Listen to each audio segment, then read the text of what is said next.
a message.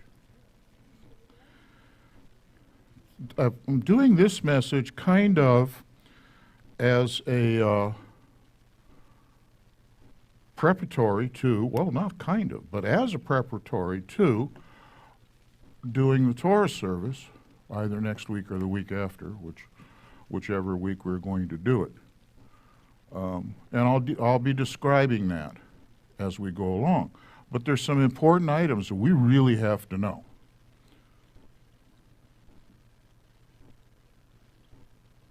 We are continuing. Okay, are you Israel?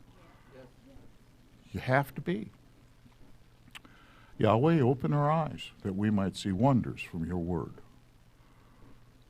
This is, again, continuing with pulling our heads out of the sand as we begin to delve deeper and deeper into Yahweh's marvelous word. Yes?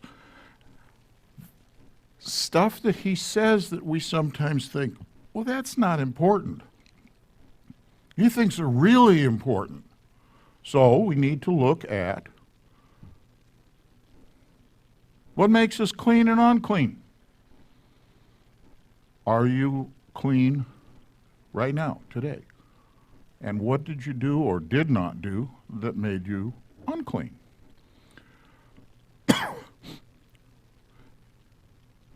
Yahweh's people have to be set apart.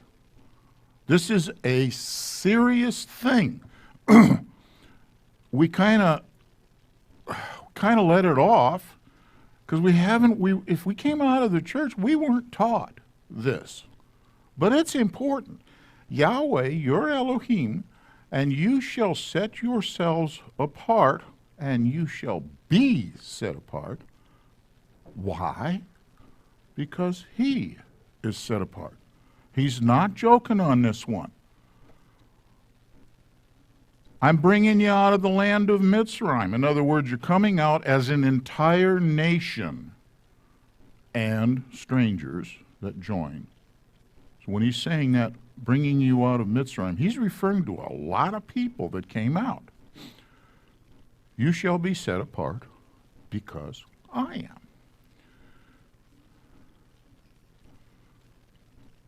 Yahweh speaks to Moshe, saying, now this is just for you. You don't have to worry about it, and it's going to be done with someday down the road, so just don't get too excited. No.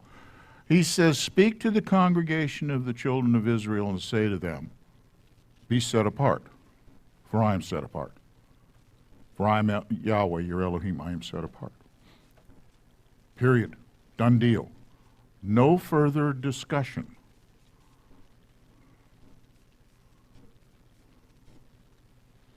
You just said y'all was Israel, right?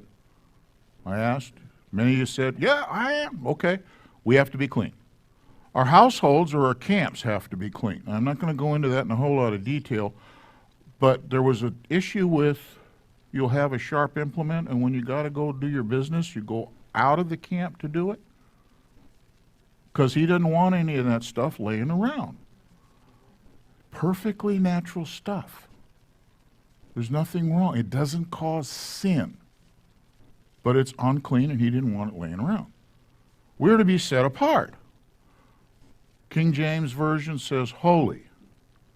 The problem with the word holy is it's been a misused word in our language. It's not our fault. It's just holy cow. I mean, it's misused. So we don't understand what it means. And our households are to be set apart. Yahweh dwells in the midst of our camp. Yahweh dwells in the midst of the praises of his people. Did anybody ever hear that before? I know I've heard it. Some of our songs may even say that kind of thing. We need to know, we need to have this place clean. And before the service, pastors going around sweeping up all the dead bugs. Dead things are unclean. He was sweeping up all the dead, unclean things. So we would not encounter the dead, unclean things. He didn't know that, but that's exactly what he was doing. And it's important. keep the camp, keep this place clean. Yahweh's tabernacle is clean.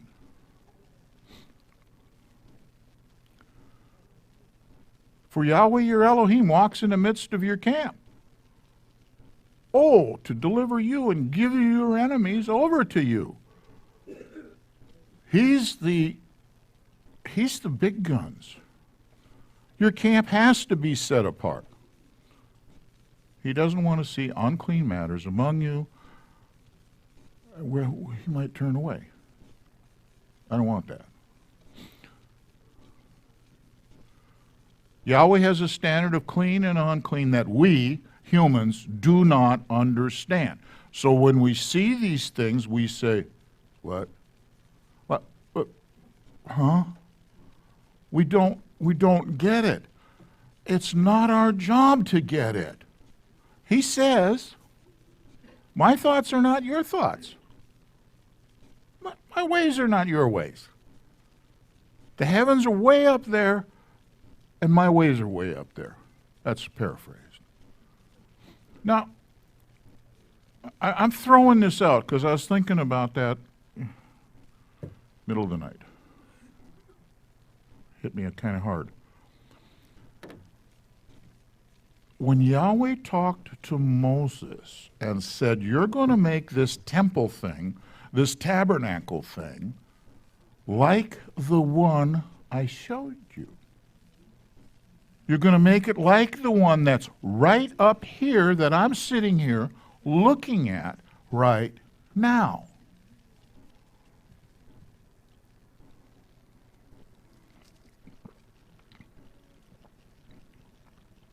Does he have it? Does he have one of those tabernacles still in the heavens, in his throne room, in his place somewhere? There's not a single word that says it went away.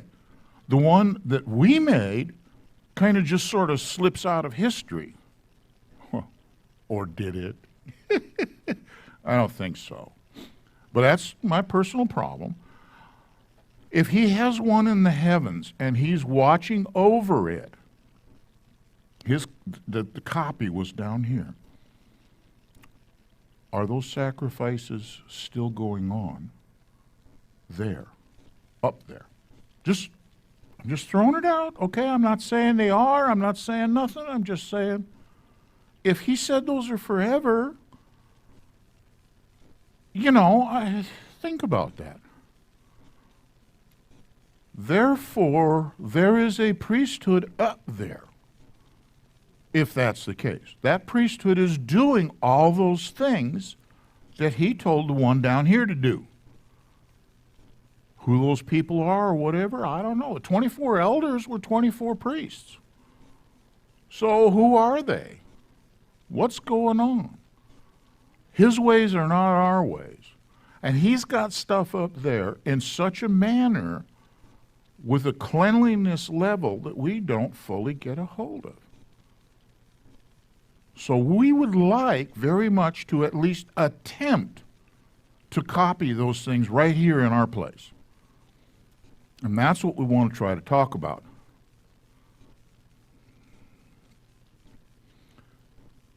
And in Deuteronomy it says, and you shall do what is right and good in the sight of Yahweh. Not whatever we think, but in his sight. That it may be well with you. This is a provisional statement.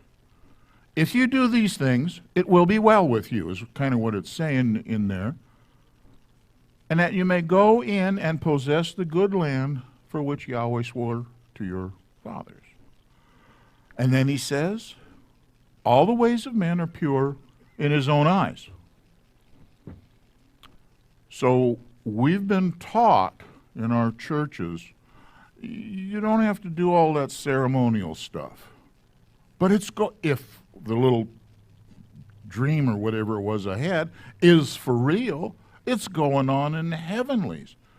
If that's the case, who says we're not supposed to do that? Who says the ceremonial stuff went away?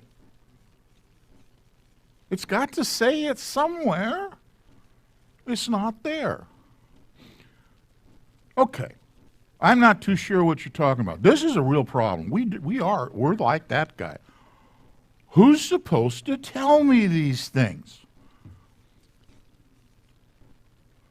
In days of old, temple times, the Levites had the responsibility of teaching Israel, that's all 12 tribes plus the strangers, the difference between clean and unclean. Now, I know that Pastor has put up a thing. Do you pencil in the set apart days? Do you pencil in Yahweh's feast days on your calendar? Well, towards down about 3/4, it says, do you know the difference between clean and unclean?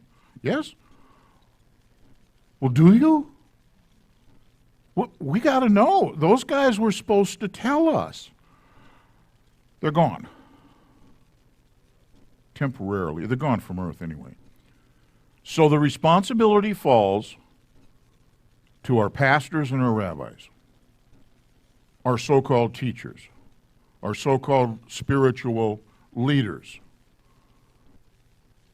Whoa, we are in deep kimchi. We're in trouble for a fact. What makes us unclean? They don't tell us this stuff. Well, here's what it is. Eating unclean things.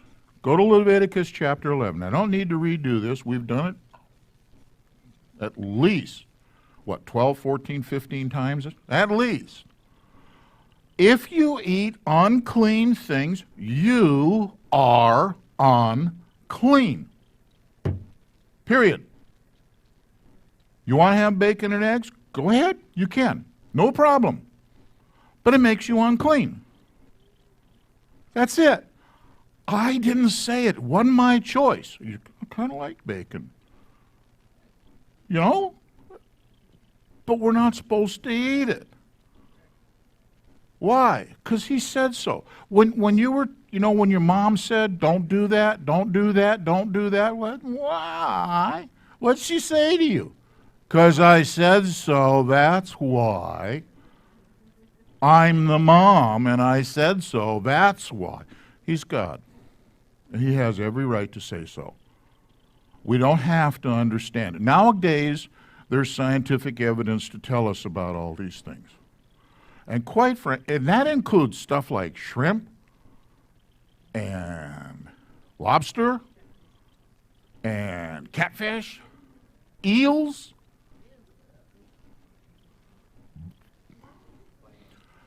And who in the world thought one of those ugly shelled things and that gob of disgusting stuff was food?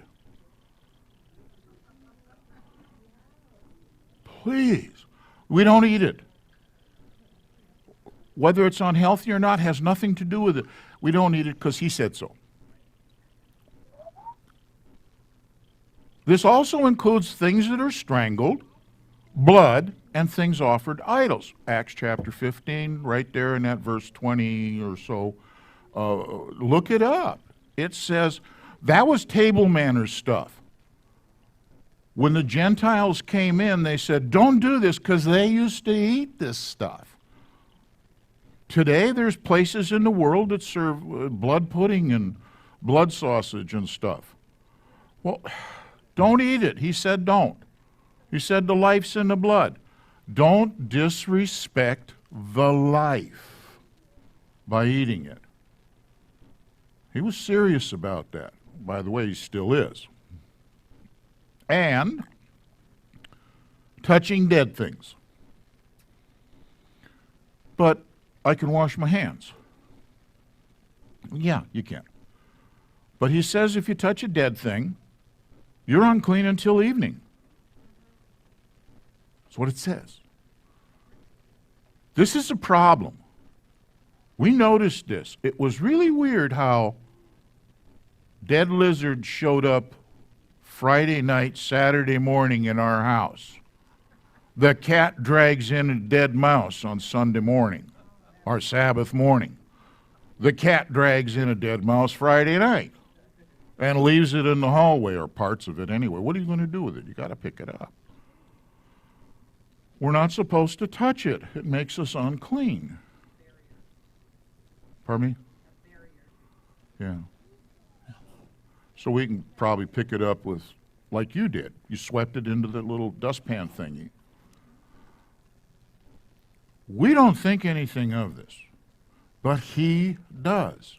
Do you know he said to the Levites, you can't even attend dead people's funerals, even relatives' funerals. Wow. This is serious stuff. He considers it real serious. Now you can say, well, there's nothing coming off the body. That's not what he was asking about. He says, don't do it. You are unclean. There's a thing about life, death, that's really important to him. That's the blood thing, all right? Touching the blood or having anything to do with the blood is having something to do with the living essence of wherever the blood came from. But now that living thing is dead, and you're touching the dead of the blood. You're not supposed to. We leave that be. Okay, the rest, this little piece here, this is PG rated. Bodily emissions or discharges. Males and females have bodily emissions and discharges. They do not make you sinful, all right? Understand that. They have nothing whatsoever to do with sin. The juicy stuff is unclean. And if you touch it or have it, it makes you unclean. A woman in her monthly separation, she is unclean for a period of time.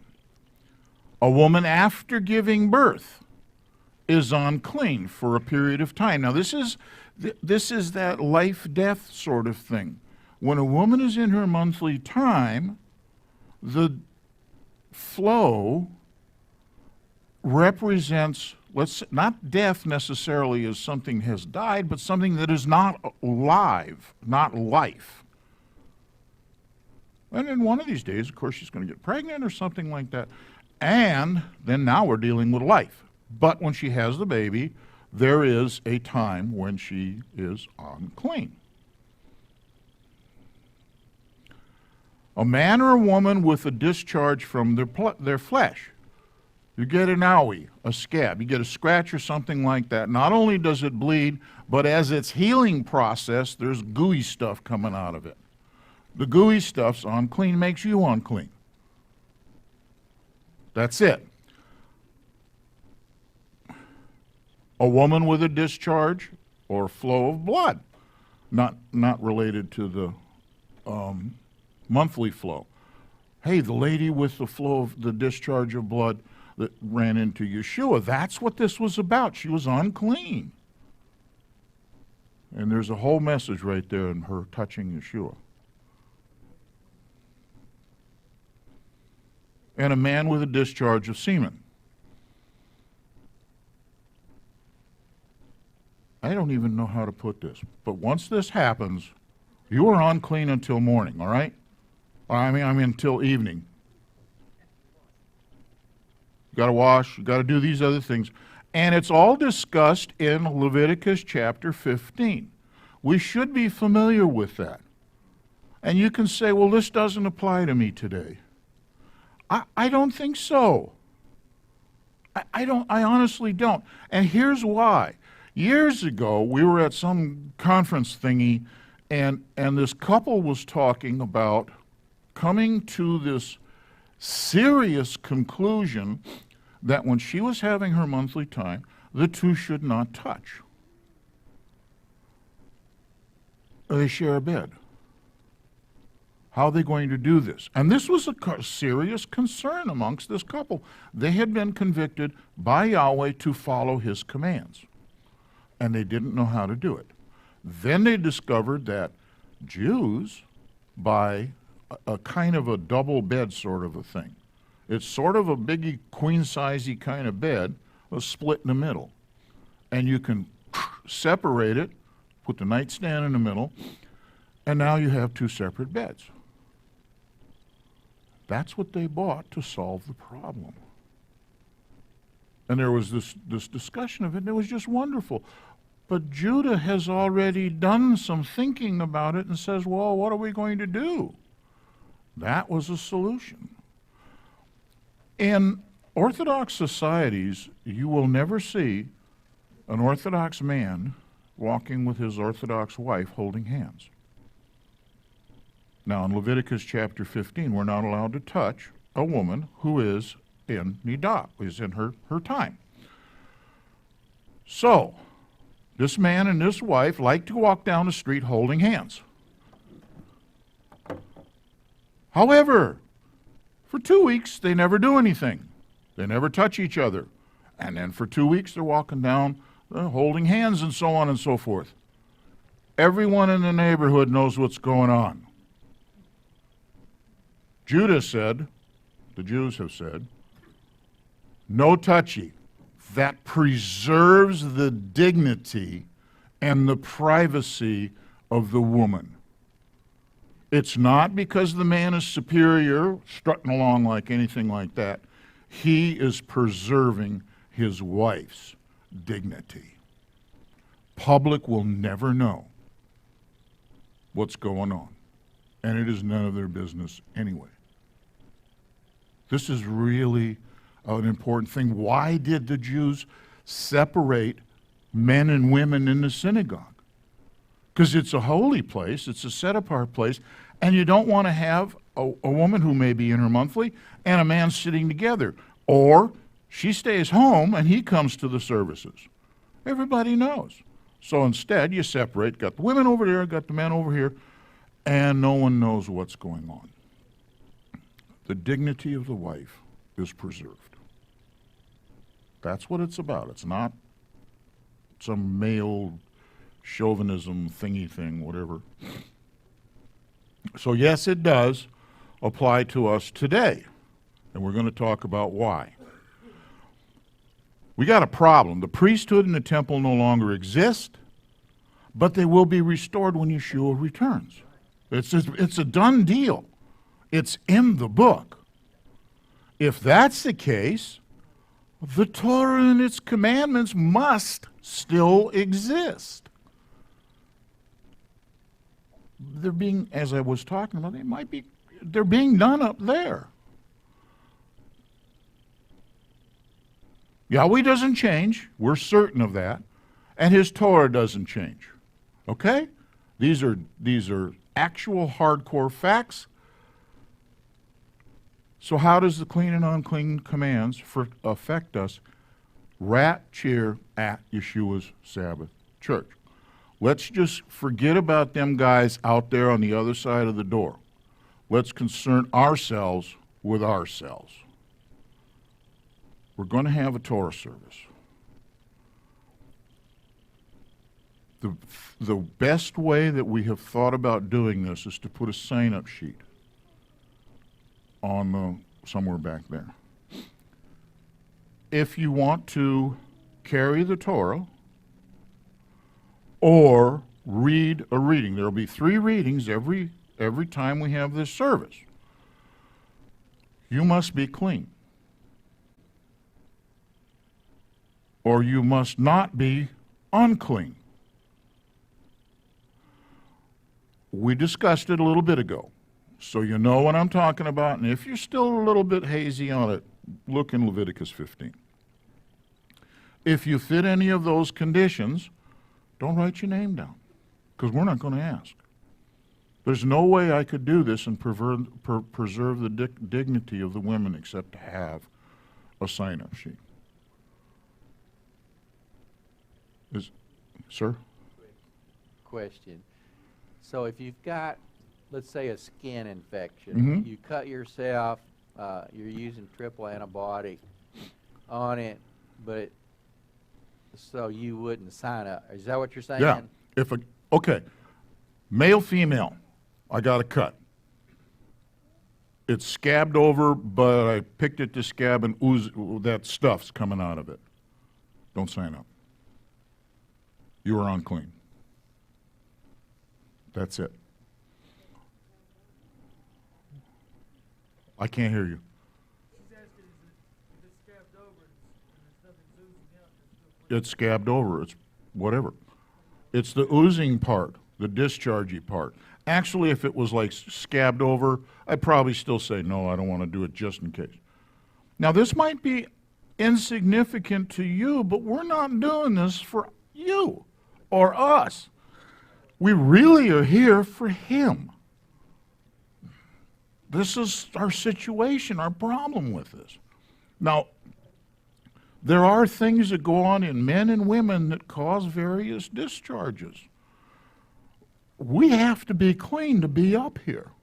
Now, so far, I can't think of anything that I've had where, I don't know about runny noses, but I don't know about other stuff. I haven't had those kinds of things that I would be concerned about.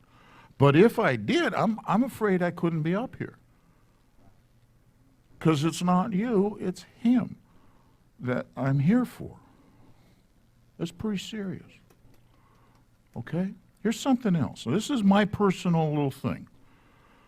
If you're going to read Torah, now, just right there at Sukkot, we had a Torah procession. There were several men in the room that I wanted to ask. I will not ask you if you're wearing T-shirts and shorts. Skip it. You will not be asked to come up and read. We should dress properly. Sunday go-to-meeting clothes kind of a thing. I ain't talking about suit and tie. Presentable clothing. And we have become lax. That's America has become lax. Who are we here for?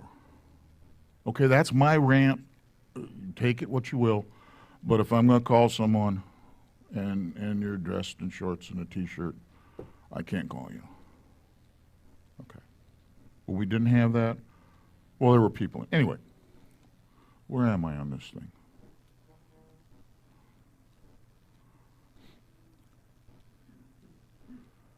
Remain set apart to Yahweh. This is the conclusion. Remain set apart to Yahweh. Do it daily, over and over again. If you become unclean because of whatever, these things that happen to us, it happens. But still remain that set apart. Don't eat unclean stuff. Now, you've heard this before.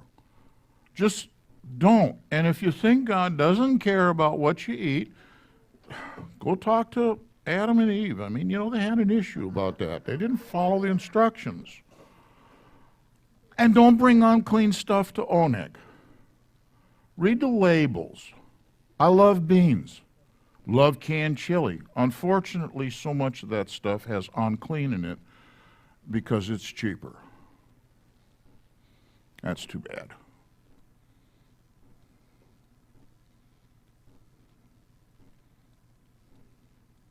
Okay, this is when I was supposed to talk about the public participation in the liturgy. Yeshua said something about blessed are the clean in heart, the pure in heart, because they shall see Elohim. He can't have unclean in His presence. It's kind of a bummer for us, but He can't have. It's against His nature, and we don't want to mess around with that. Okay, closing comments. At the end of the service, we're going to talk a little bit about veterans issues. So,